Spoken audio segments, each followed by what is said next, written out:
Just do you.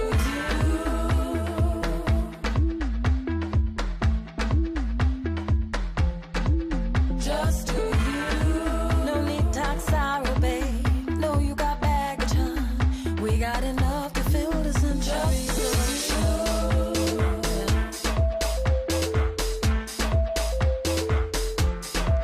Just do you. Push my fader, babe. Worries for later, huh? Just let this be for a word.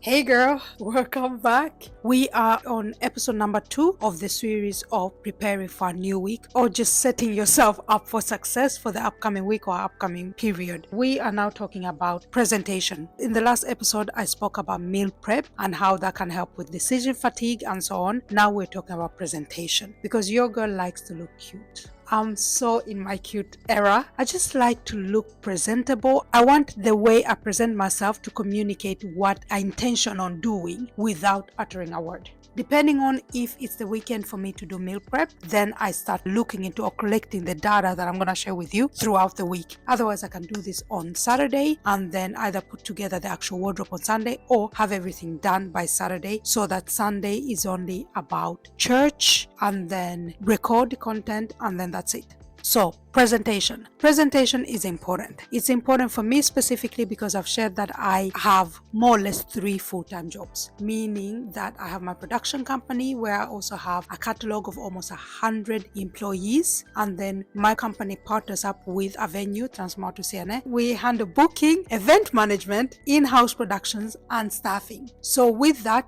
I need to show up ready to serve when I'm wearing both of those hats. And then I have an NGO, Edges and Drinks, that I started for the purpose of connecting, equipping, and celebrating Black and Brown women in the Nordics. So there I also have meetings with potential partners where maybe they've seeked us out to do a production or to do a collaboration, or we're seeking them out to do a collaboration. So to be able to show up fully as myself in the character that I believe that I have and be the best version of myself to then be able to serve my team best way possible, clients best way possible, partners best way possible, I need to be able to show up in my full power. So that's why I prepare my wardrobe and presentation. And there's also some other aspects of it, but I'll be sharing it along the way. How do we start to do this? I start with figuring out what's in my calendar. I have 3 entities that I operate with week in and week out. That's the NGO, the production company, and the venue. So what's happening in the agenda for the upcoming week? What's in the calendar? It can be a training for the staff. We want to be the best at what we do in Oslo and then the whole of Norway. We do a lot of training so that they can utter the very best service for our clients and partners. Because of that, we have different kinds of trainings where I also bring in industry colleagues and friends to help out with these different trainings. So that happens in our venue. Or it can be partnership meetings, somebody that we want to collaborate with in the sense of staffing, or it can just be that they also work within the industry and we can help each other to create productions and create more work for us and yet another income stream. So it can be those kind of meetings. And with those kind of meetings, when it comes to presentation and preparing the wardrobe, is where's the power dynamic? If we want to collaborate with them, you want to look credible and you want to look like somebody wants to work with. And if they reach out to us, you just need to look confident and get your thing together,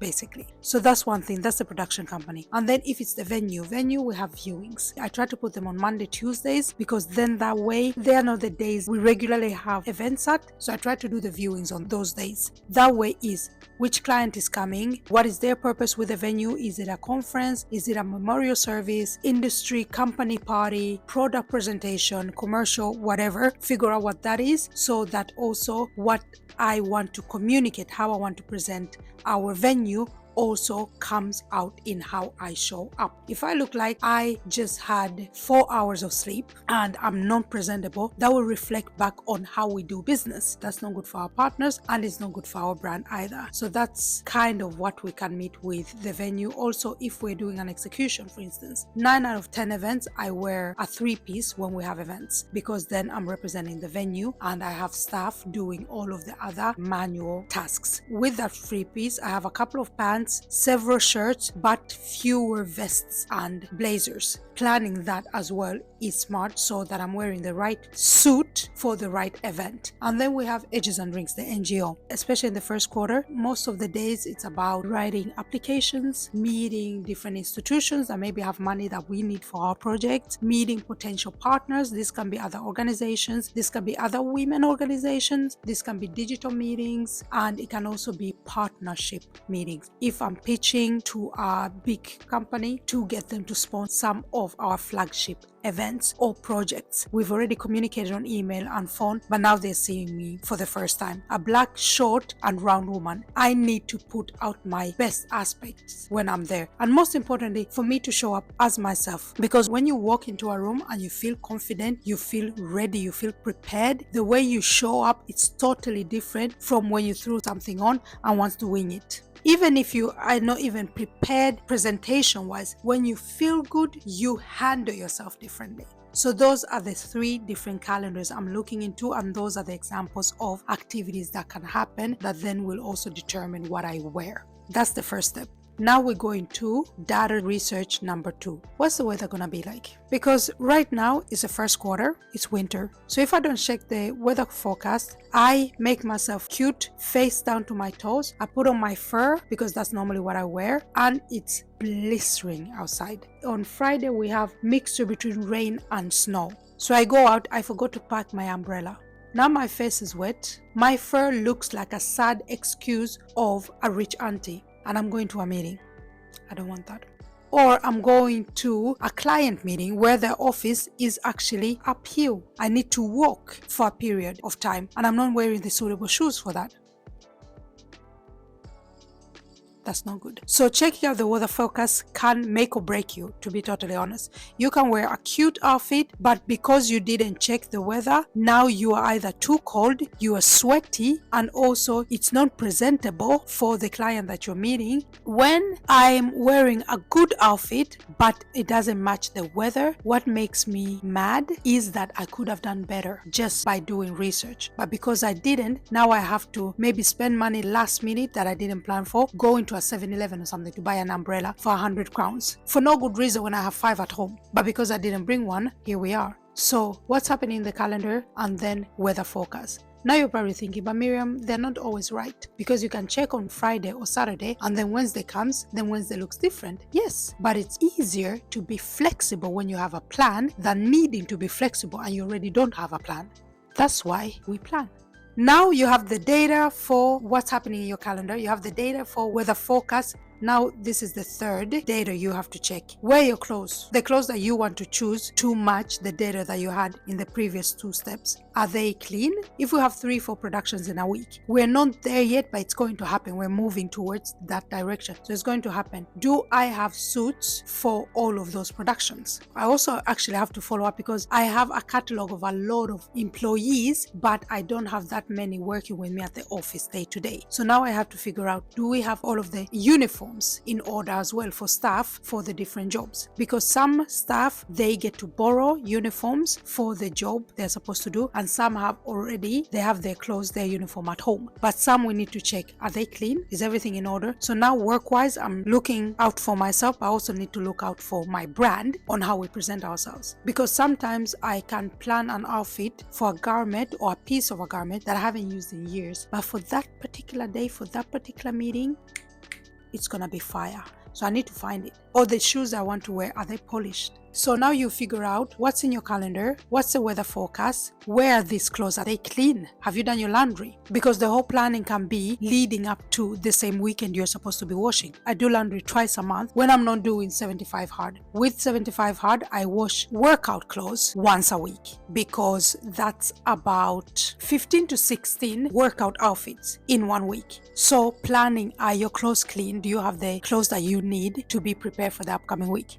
And if you're thinking, Miriam, that is such a shallow thing to think about, that's a waste of time. You have too much time. It shows that you don't have kids. For me to feel good, for me to be the version of myself that I want to be, the peaceful, happy, always ready to serve Miriam, the good boss Miriam, I don't need, but I want 5 hours for myself before I set foot in my office at 9 a.m. Yes, you are right. That means I get up between 3 and 4 every morning, which means I need to be in bed between 8 and 9 every evening, every night. So we say a day, a night where I sleep bad. I sleep so bad that I oversleep. I sleep through my alarm clock. What does that lead to? Now I maybe have 40 minutes to get ready instead of having 5 hours for self-care. For me to do my devotional, pray, read my book, go to the gym, get ready, all of this. All of that is out of the window. I have 40 minutes from the moment I open my eyes to where I need to be. I can tell you, even in those situations, I can still make it looking cute and presentable for that specific meeting. Why? Because I already know what I'm gonna eat. I can just bring out a box and I'm out of the door. I already know what I'm wearing. I already know where I'm going. I already know what weather is gonna be. And I already know who I'm meeting and where I'm meeting them. So by doing all of this research, all of this data, I'm setting myself up for success, even when I miss the target when I'm getting up. So we say the same thing happens and none of the research is done. And it sounds much more complicated because I'm breaking it down. But when you've done this a while, and especially if you have kids, you already know this project management, making these puzzles match. And I also think that we women are a little bit better at this naturally.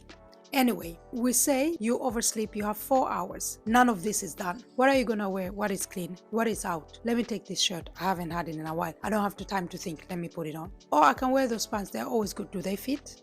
Or I can wear that skirt. Where are my stockings? Oh, I'm gonna meet them there. Oh, okay. No, let me change. Decision fatigue. You don't have space. You're already late. You don't have space to figure out all of these solutions as you go along. And also preparing your wardrobe, preparing your appearance, preparing your presentation is not only people who have walk-in closets, having stylists, people who are on TV all the time, or celebrities. No, it's not. It's also for the average girl next door like myself and you. And it's also, most importantly, this is self-care, girl. This is self-care. If you like to look good without it being a hassle, this is the plug. Be locked in this blueprint. Make it your own, because you probably have different objectives than I do, but you have also worked with something different, yes, but be prepared. Failing to prepare is preparing to fail. Oof. I don't know about you, but it doesn't sound good to me. And also remember what Dr. Darius Daniels said: to be surprised or to be unprepared for the inevitable is naive. Are you naive? Is it part of your character? Not mine either. So that's why this is one of the preparation I do to set myself up for success. And sometimes, like for instance, if I'm having a viewing and I have 2 clients that will be overlapping each other, and I know they work within either the same project or the same industry, so it's good for them to know of each other, or they already know of each other. So that way I can plan the viewing that they overlap each other to the fact that maybe I have to introduce them, or they're like, oh my God, I haven't seen you in a while. Oh, good to see you. Oh, what are the coincidences that you were here? I knew it, but they didn't know of each other. So now the fact that they met in our venue and I'm standing there ready and presentable, then now it's not only that we have good facilities, a lovely venue that both are considering on using, but now we're also credible in relationship building, and also credible in terms that the other potential client of ours, they also respect. So if they're considering to be there and this client is also considered to be there, then they'll be like, oh, but this is a good place to be. Inside strategy, so don't tell anybody. But I'm just saying, when you plan ahead, you can be strategic in so many other avenues in your life and in your profession, and not only looking good. Looking good might be the umbrella, but it's so far away the whole picture. So girl, next time when you do your meal prep and you think, I'm done, that's it, think about planning for what you're gonna wear and how you're gonna present yourself. Because I'll tell you, there is even studies, when you look good, when you're confident and look presentable and look good, other people in your presence end up to feel better about themselves by being in your presence because you look good. A friend told me many years ago that, Miriam, stop wearing tights when you fly. And I was like, girl, if I'm flying, I want to be comfortable. And she was like, that's why you never get upgraded to first class. What?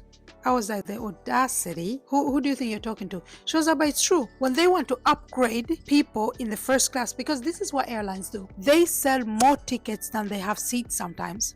Yes, they do. It was much more normal before, but they're still doing it right now. So when they need to move people from economy, because economy is full, but there's always space in first class. They need to upgrade somebody free of charge. Do you think they're gonna take the one in tights that wants to be comfortable with a bonnet on their head? I've never trouble with a bonnet, but many of our sisters do. Do you think they're gonna take them up to first class? No.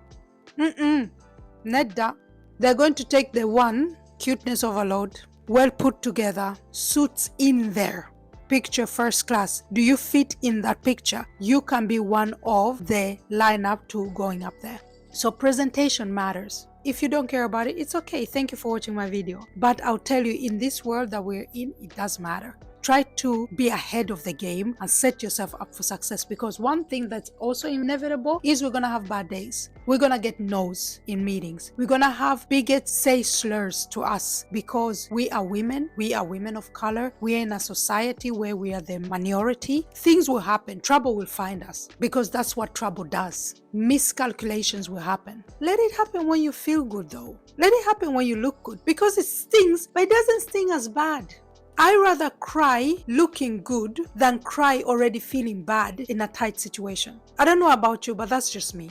So that's it. That is the insight, the blueprint of preparing for your upcoming week, or for a season, or let's say for a trip. What's in that agenda? Who are you meeting? What's the weather forecast? Where are your clothes? Are they clean? Are they in your house? Have you lent them out to somebody? When you have all of those things on a lockdown, then you start to figure out what you're gonna wear. I prepare from Sunday to Friday because we like to look good for the Lord. So that's Sunday. And then the rest of the day is most of the times work. And also every now and then I have speaking engagements, but that's another video. And if you want to see it, comment below and I will think about it. So remember to drink your water, mind your business, and guard your peace. See you in the next one.